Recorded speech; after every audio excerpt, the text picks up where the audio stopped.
Taste the Daily.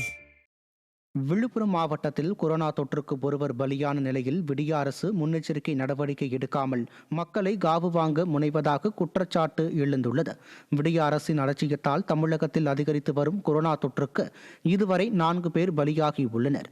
இந்நிலையில் விழுப்புரம் மாவட்டம் திண்டிவனம் பெரப்பேரியைச் சேர்ந்த தியாகராஜன் என்பவர் காய்ச்சல் காரணமாக கடந்த 31ஆம் தேதி முண்டியம்பாக்கம் அரசு மருத்துவமனையில் அனுமதிக்கப்பட்ட நிலையில் கொரோனா தொற்றுக்கு ஆளாகி சிகிச்சை பலனின்றி இறந்தார். மேலும் தமிழகத்தில் பலர் கொரோனாவால் பாதிக்கப்பட்டுள்ள நிலையில் மாரத்தான் அமைச்சர் மா சுப்பிரமணியமோ இது வீரியமற்ற கொரோனா, அச்சப்பட வேண்டாம் என கூறி தானும் முன்னெச்சரிக்கை நடவடிக்கை எடுக்காமல் மக்கள் தங்களுக்காக மேற்கொள்ளும் முன்னெச்சரிக்கை நடவடிக்கைகளையும் தடுத்துவிட்டதாக குற்றச்சாட்டு எழுந்துள்ளது. வேலூரில் குடியிருப்புகளை அகற்றும் பணி அதிமுக மாநகர மாவட்ட செயலாளரின் நடவடிக்கையால் நிறுத்தப்பட்டது.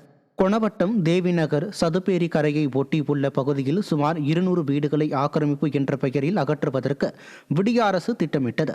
இதனால் ஆத்திரமடைந்த மக்கள் ஆர்ப்பாட்டத்தில் ஈடுபட்ட நிலையில் அப்பகுதிக்கு வந்த அதிமுக மாநகர மாவட்ட செயலாளர் SRK அப்பு கோட்டாட்சியரை தொடர்பு கொண்டு குடியிருப்புகளை அகற்றும் திட்டத்தை கைவிடுமாறு வலியுறுத்தினார்.